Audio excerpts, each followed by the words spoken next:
Alright, what's up you guys? Welcome to another action figure collection review, as today we're going to take a look at some of the X-Men villains within Marvel's Toybiz line.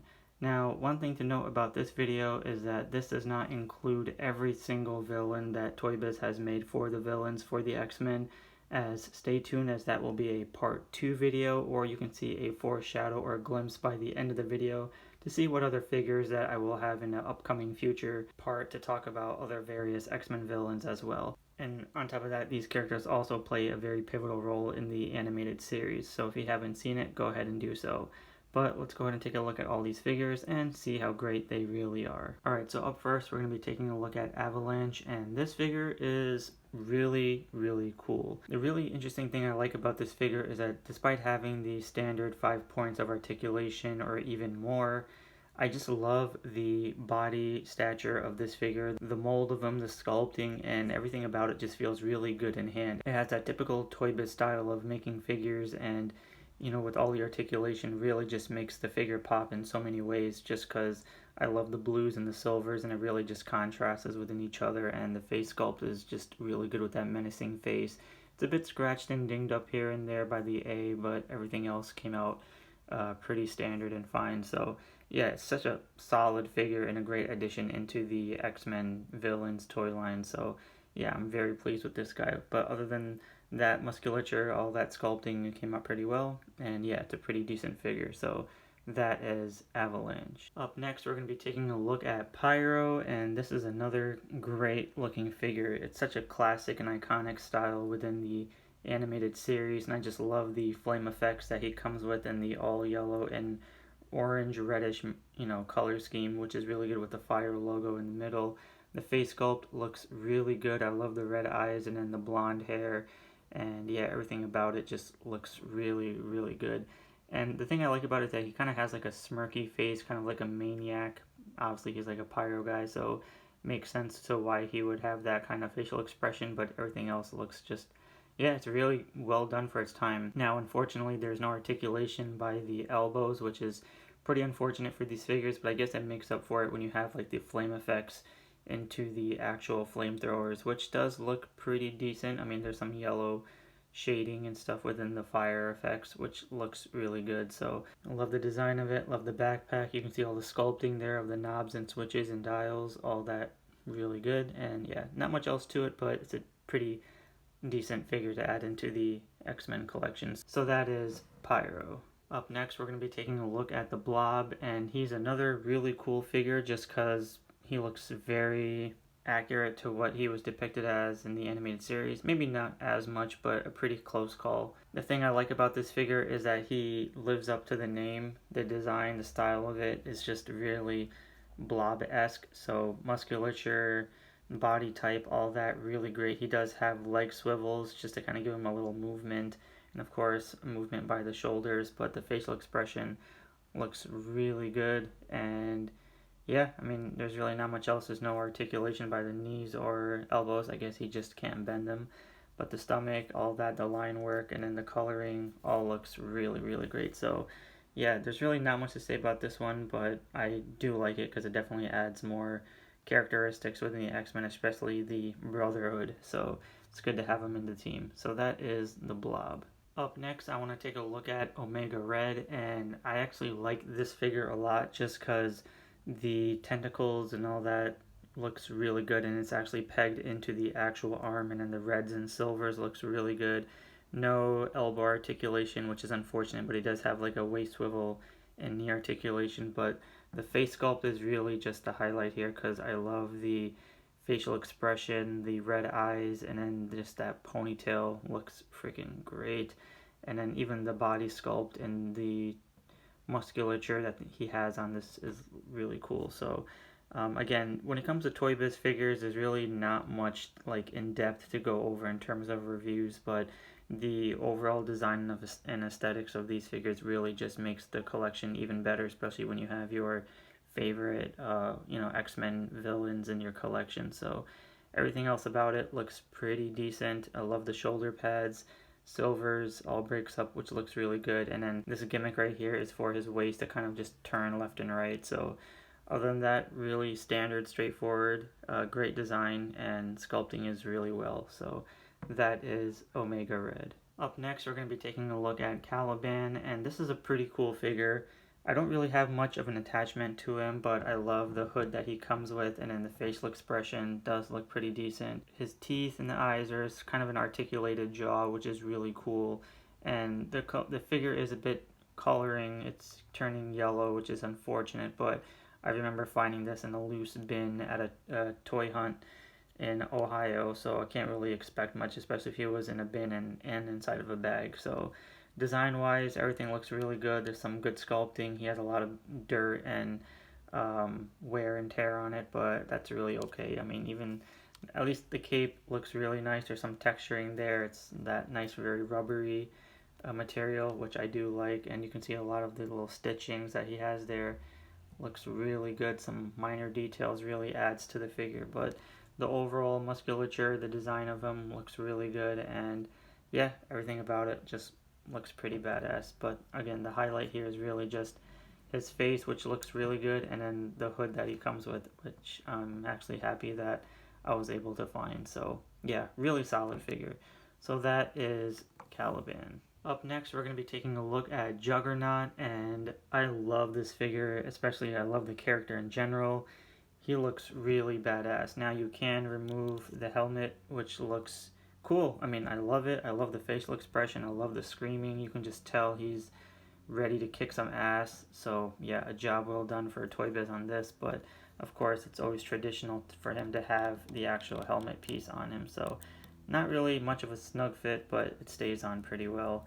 And then the design of him, musculature, the whole overall like beefiness and strength and brute force of the Juggernaut, you cannot go wrong with that. I love the color scheme, love the whole orange and the little veins popping out within the legs, and just overall everything about it looks really good. Now he does have a button here which operates his gimmick, and to be quite honest, I don't really know what this does. So I bought him loose, not really sure. I'm sure it has something to do with the magnets on the inside of his fist, so that makes sense. But when you actually stand him against all the other X-Men characters, you'll see that you can really just beat the shit out of him because he looks so freaking cool. And yeah, I just love at least they give him knee articulation and, you know, a lot of the veins sticking out from the biceps into the wrists and stuff.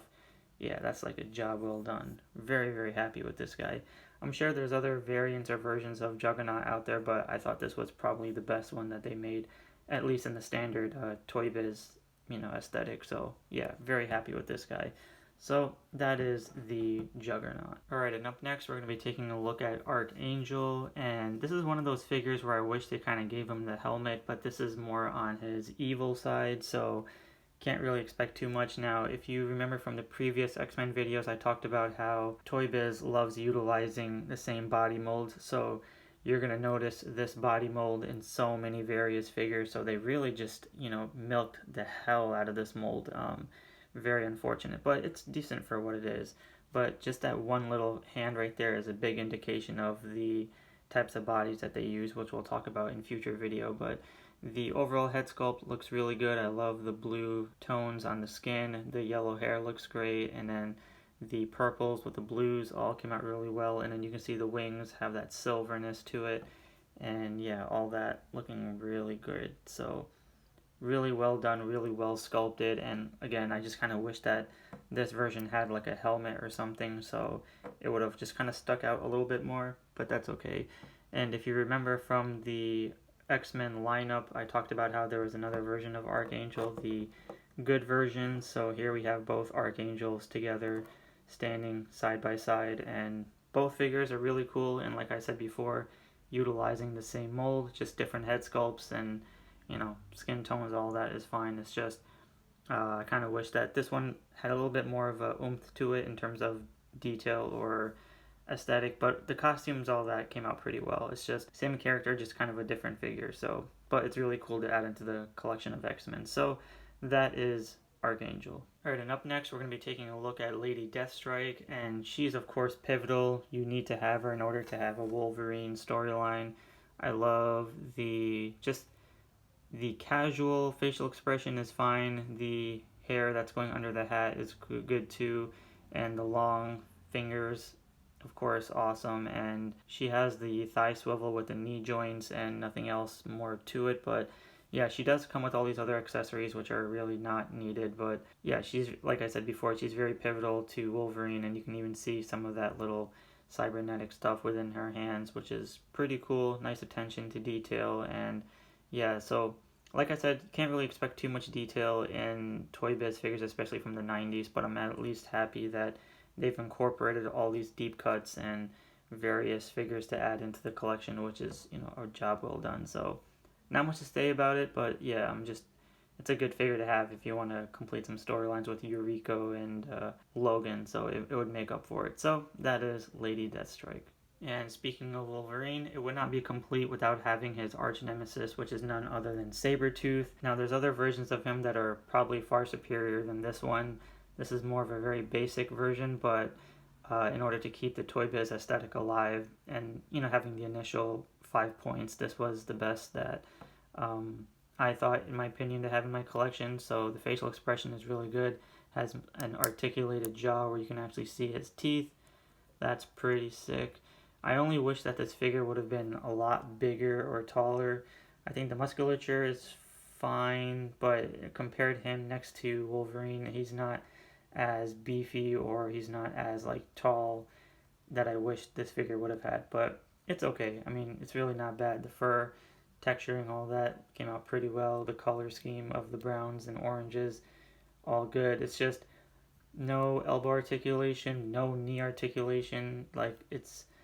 I don't know, man. This could have been a really, really great figure. They just dropped the ball on it by throwing in all these weird-ass gimmicks. You just kind of flap the hands in order for him to open the mouth, so I don't know. That shit's weird. Overall, the facial expression is great. It's just the whole body is a missed opportunity to make it such a fantastic and flawless figure, so I guess it's always better to get other versions if you don't like this one. But yeah, at least it's accurate to the cartoon or comics. So that is Sabertooth. Up next, we have Mystique. Now, I'm very surprised that they actually gave us a Mystique figure because we know that Toybiz has a hard time making female figures in general, but the all blue skin, the red hair, the white outfit, the skull, belt, all looking really great. Not much articulation, standard female body with the heels on, but surprisingly, she can stand a lot more better than the other figures. She does have a fisted hand that's sculpted and then a straight hand on the right, but facial expression wise, looks pretty good. I mean, I think this is the only Mystique figure of this particular style because she does come with all these other accessories where she transforms into this blue werewolf, which is just such a weird gimmick to add to the figure. But personally, obviously, I don't need that stuff. So the fact that at least Mystique was made kind of gives it the collection better, just because when you put her in the collection with all the other villains, at least you know how pivotal she is to the X-Men storyline. So again, facial expression, wide eyes, the little skull in the middle of the forehead, and then the maroonish burgundy hair that's slightly sculpted, all came out really well. So pretty decent figure. Just wish that she had more articulation, but again, Toybiz female figures, you can't really say much. So that is Mystique. Alright, and up next we have Sinister, and this is another great looking figure. Now this is version 2, I believe, of Sinister, as version 1 had a different head sculpt and it looked a little bit cheesier. This one has his mouth open with his teeth showing, and even though it's roughly the same body sculpt and everything, this one just looks a little bit better than the first initial release. But I love the white face paint, the translucent red eyes, the little manipulation red diamond there in the middle with the black hair. All looking great. The sculpt of it is pretty good. It has that classic Sinister outfit, which again is just all in dark blue, but you can see a lot of the sculpting of the line work of the gloves and musculature, and then even the red torso right there, so that's actually really good. And then yeah, even the cape on the back is really nicely sculpted too. You can just see a lot of the texturing of the line and sculpting work, so bravo to Toybiz for doing this. He does come with the gimmick where I believe his eyes do light up, or even the chest piece, but of course this is way outdated, so I'm sure the batteries are dead. But other than that, love the facial expression, love the design of it, and the overall aesthetic of Sinister is just freaking sick. And he's such an iconic character into the Marvel villains. So that is Sinister. Alright, and up next we're going to be taking a look at Apocalypse, and I really do love this figure a lot, except there's quite a bit of a unfortunate situation with this figure. There's no tentacles or the hose piece that comes with this figure that's attached to the back, which would have been very ideal. I've seen some versions actually have it and some don't, so I'm not sure why that's like that, and I'm trying to find a version where the hose pieces are attached to the back. It really would make the figure just a million times better, but overall the head sculpt just looks really awesome. Love the eyes, love that little half grinning smile there with his teeth showing, really awesome. The color scheme in the armor with the A all looks fantastic. Such a great, well done figure, and I just love how muscular he is. And even though Apocalypse can change in size, it's just one of those figures where kind of take it for what it is. But skin tone, all that, looking really good. Don't mind the dust on these figures. They've been on display for years when I took these out, so it's been quite a while. Now, in order to make this a perfect Apocalypse figure, of course, it would have been great with some articulation by the elbows, but again, Toybiz skimps out on such certain aspects of figures that it would have been ideal for certain to have that. But again, that really big highlight here is just the head sculpt, and the overall color scheme with the blacks and stuff looks really awesome. And the cool part is he does come with additional hands. With you have like a drill and a claw piece which attaches to the actual forearm, so it's like you can mix and match kind of different hands for Apocalypse. So I thought that was pretty cool. But do I need them? No. But again, I'm just very disappointed that there's no hose piece with my version, because I think this was the Street Fighter 2-pack, not sure, but regardless, I'm just happy to have it. So yeah, so that is Apocalypse. Alright, and last but not least, it would not be complete without having the main villain himself, aka Magneto. And this is by far the superior version of Magneto of any Toybiz version that I've owned, just because overall style of the body, the musculature, the design, the mold, all that is just so awesome. It's like probably one of the best Magneto Toybiz figures. And of course, the best part is, he has the elbow articulation, waist, knees, and of course the neck. So pretty standard as it gets, so that's why it makes it far superior than the previous version, which is very dinky looking. It could not stand straight, but this one just has more of a rough bulkiness to it, which I do like. And the head sculpt is a bit more animated, and the helmet can be removed, so that's cool. But he has like the double ponytail, and everything else just looks freaking, so it's more traditional to have the actual helmet on, which makes it more menacing that way. So could it have been better without the little two ponytails sticking in from the front? Maybe on the back would have been a lot better, even though he already has one. So the cape, all that standard plastic, pretty decent for what it is. The purples and the reds do make it that classic Magneto style, so such a great looking figure. Otherwise, musculature, design wise, the body molds, all that came out really well. So yeah, can't complain about it. So that is Magneto. Alright, now before I conclude this video, as a little teaser, this will be a part 2 segment of the X-Men villains, as I still need to collect some other various obscure, other X-Men villains that Toybiz has created. So I didn't want to really do an in-depth review on these figures, because I still want to get so many other figures that were, made from the line. And in that video, in part 2, I will have these figures included with those other figures as well, but this is more like a foreshadowing kind of scenarios, as we have Exodus, Sugarman, Spiral, Wendigo, and Marrow. Alright you guys, so that was my Marvel's X-Men Toybiz villains collection, and this will be part 1. As part 2, we'll take a look at some of the other villains that Toybiz has created, which was not included in this video because, like I said before, I really wanted to just focus on the roughly main villains that appeared in the animated series that have like a more of a pivotal storyline within the actual roster. So we have Caliban, Lady Deathstrike, Sinister, Avalanche, Magneto, the Blob, Mystique, Pyro, Apocalypse, Omega Red, Archangel, Sabertooth, and the Juggernaut. So I want to thank you guys all for watching. Be sure to give a like and subscribe, and I'll see you all in the next episode.